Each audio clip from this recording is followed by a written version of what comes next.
Quit canceling your prayers. You know, some of you are canceling your prayers. Just like you could make a reservation for something and then later on you cancel the reservation. Some of you are praying for things like health and for peace and for joy, for prosperity, for success, but yet you cancel it by the words of your mouth.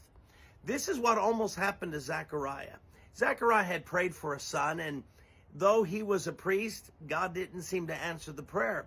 Now he's an old man. He's probably forgotten the prayer, but the angel Gabriel appears to him in the temple and says to him, God's going to answer your prayer. You're going to have a son.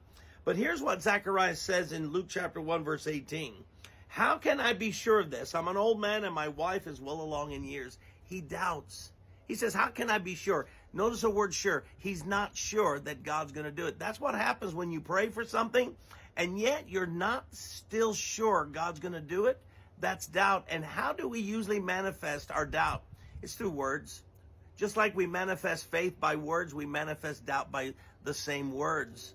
And so what did God do? The angel said to him, verse 20, and now you will be silent and not be able to speak until this happens, because you did not believe my words. So notice he says, I'm going to turn you mute. I don't want you to talk anymore, Zechariah. And I started thinking, why did God make him mute? God wasn't just like angry and just like, I'm just going to shut you up. No, he's doing it for a reason. He says the very thing you've prayed with your mouth for a son, it's the very lips that you can use to cancel out this prayer. So I believe God shut his mouth up so that he would not cancel the prayers. And that's what some of you need to do. You need to keep your mouth shut. You need to put a staple on your mouth. You need to shut it up. As David said, put a guard over my mouth.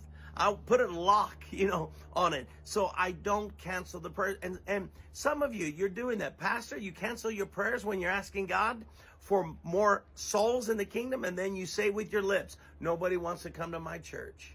See, you're canceling it. Some of you pray for the Holy Spirit and you say, well, I just never be able to speak in tongues. You're canceling your prayers. Some of you are praying for health and healing. And yet you say, I don't know. I don't see the answer. I don't know how it's going to happen. Doctors say they can't do anything for me. What did you do? You're doing what Zechariah did. How can I be sure? And you're canceling your prayers. At least be smart enough and learn a lesson from Zechariah. Keep your mouth shut. Pray the prayer, count the thing done, and say, God, I'm trusting you that this prayer I have prayed for is going to come true, and then keep your mouth quiet. Or better yet, why don't you start affirming God's answer in your prayers and start thanking him for the answers to your prayers?